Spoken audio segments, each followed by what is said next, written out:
March 12 2025 UK government publish ചെയ്ത white paper ഇപ്പോഴും ഇമിഗ്രൻസിന്റെ ഉറക്കം കെടുത്തിക്കൊണ്ടിരിക്കുകയാണ്. The burning question is extension of settlement period from 5 to 10 years. Will it affect us? അതായത് ഇപ്പോഴും ഇമിഗ്രേഷൻ റൂട്ടിലുള്ള സ്കിൽ വർക്കർ റൂട്ടിലുള്ള അല്ലെങ്കിൽ പോയിന്റ് ബേസ്ഡ് റൂട്ടിലുള്ള ആൾക്കാരെ അത് എഫക്ട് ചെയ്യോ ഇല്ലയോ? ഹിസ്റ്ററി നോക്കുകയാണെങ്കിൽ 2002 ഇതുപോലെ ഒരു പ്രോഗ്രാം ഉണ്ടായിരുന്നു, അതായത് HSMP highly skill migration program ഉണ്ടായിരുന്നു. അതായത് പുറത്തുള്ള ഹൈലി സ്കിൽഡ് ഇൻഡിവിജ്വൽസിന് UK വന്നിട്ട് വിത്തൗട്ട് ജോബ് ഓഫർ അവർക്ക് സെൽഫ് എംപ്ലോയ്മെന്റ് അല്ലെങ്കിൽ അതർ എംപ്ലോയ്മെന്റ് കാറ്റഗറിയിൽ ജോബ് സീക്ക് ചെയ്യാനുള്ള ഒരു ഓപ്ഷനാണ്. ആ ഒരു പ്രോഗ്രാമിന്റെ സെറ്റിൽമെന്റ് പീരീഡ് എന്ന് പറയുന്നത് 4 years ആണ്.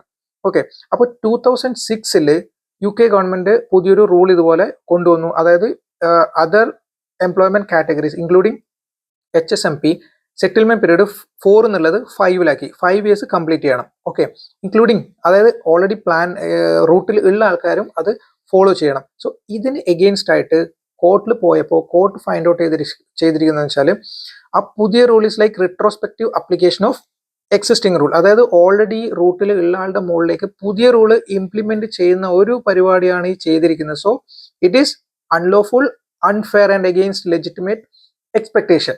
ഇപ്പോഴും ഒരുപാട് ഡിസ്കഷൻസും കാര്യങ്ങളും നടന്നുകൊണ്ടിരിക്കുകയാണ്. അതിന്റെ ഇടയിലാണ് അതിനെ ഫ്യൂലപ്പ് ചെയ്യാൻ വേണ്ടിയിട്ട് BBC കഴിഞ്ഞ ദിവസം ഒരു ന്യൂസ് വന്നു. അതായത് ഗവൺമെന്റ് പുതിയൊരു ഡോക്യുമെന്റ് റിലീസ് ചെയ്യാൻ പോകുന്നത്. അതിൽ സ്റ്റേറ്റ് ചെയ്യാൻ പോകുന്നതെന്ന് വെച്ചാൽ ഈ വരുന്ന റൂള് എക്സിസ്റ്റിംഗ് ഇമിഗ്രൻസിനെയും എഫക്ട് ചെയ്യും എന്നുള്ളത്.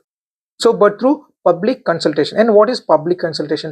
പബ്ലിക് കൺസൾട്ടേഷൻ എന്ന് പറഞ്ഞാൽ ഇതുപോലുള്ള റൂൾ ചേഞ്ച് വരുന്ന സമയത്ത് പബ്ലിക്കിന്റെ അടുത്ത് ഒപ്പീനിയൻസ് എടുക്കുക. അതായത് പബ്ലിക്കിന്റെ അടുത്ത്, എക്സ്പേർട്സിന്റെ അടുത്ത്, അതർ ഓർഗനൈസേഷന്റെ അടുത്ത് ഫീഡ്ബാക്ക് കളക്ട് ചെയ്ത ശേഷം ഇതൊരു ഡ്രാഫ്റ്റ് ആക്കിയിട്ട് പാർലമെന്റിൽ സബ്മിറ്റ് ചെയ്ത ശേഷം അതായത് അത് ഫൈനലൈസ് ചെയ്യുന്നതിന് മുമ്പ് പല സ്റ്റേജസ്, അതായത് first reading, second reading and final reading. അപ്പൊ ഈ ഒരു ഫൈനൽ റീഡിംഗിന് ശേഷം അത് 2 ഹൗസ് ഓഫ് പാർലമെന്റ്സും അപ്രൂവ് ചെയ്തിട്ട് റോയൽ കൺസെന്റ് കിട്ടിയാൽ മാത്രമേ അതൊരു റൂൾ ആയിട്ട് വരികയുള്ളൂ.